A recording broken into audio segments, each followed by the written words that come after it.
Alright guys, it's Point Shooter. We're out hiking on the trail. I'll show you the trail here. Goes up to the, we're hiking south here.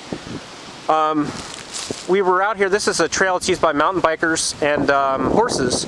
And this is just a local park, not too far from where we live, and possibly where I'm going to teach my survival class for the autism support group. And we came across this just happenstance that it was here on the trail, and it's a natural debris shelter. I said to my buddy, I said, man, I said, somebody put this up to probably spend the night out here. We're less than a mile from the parking lot, so I really don't know why they'd be in a situation that they needed to put this up. But this would be a great teaching tool for me to say this is the kind of thing that you could build if you had to. So we were saying, you know, obviously it's put up by humans. You don't see something like this, it just naturally occurs. But for me, you know, I wouldn't leave this up if I built something like this because, you know, I don't want to disturb the trail. But my friend was saying, you know, it might not even just, it might be something that even animals use now. You never know.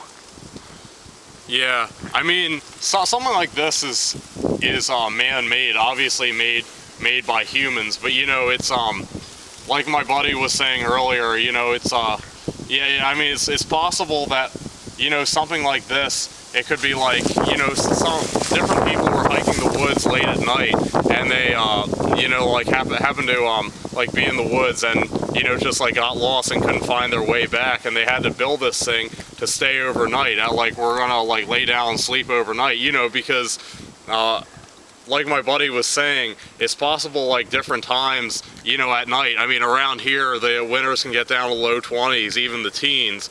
So you know, like when it's weather that cold or whatever, and like all it takes is being out here one night when you're lost, so you could get hypothermia and possibly die overnight. So possible someone was sleeping in this, and yeah, like even though it's man-made, it's possible critters and other like possums and raccoons could have like dwelled in this and stayed in this. But it's very interesting, really interesting. Yep, I think it's a really cool find. I hadn't been thinking that I would bring the kids out here because it was pretty steep getting here.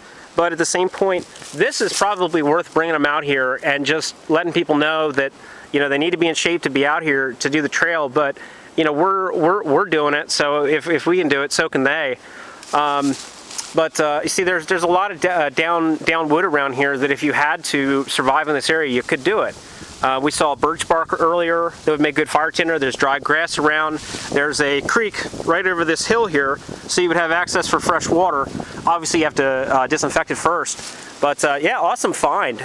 If you had a couch seat blanket or a tarp or something, you could definitely waterproof this thing up. Spend the night out here if you had to. So we're gonna keep hiking, but we'll catch up with you guys later. So take care, everybody. All right, have a good one.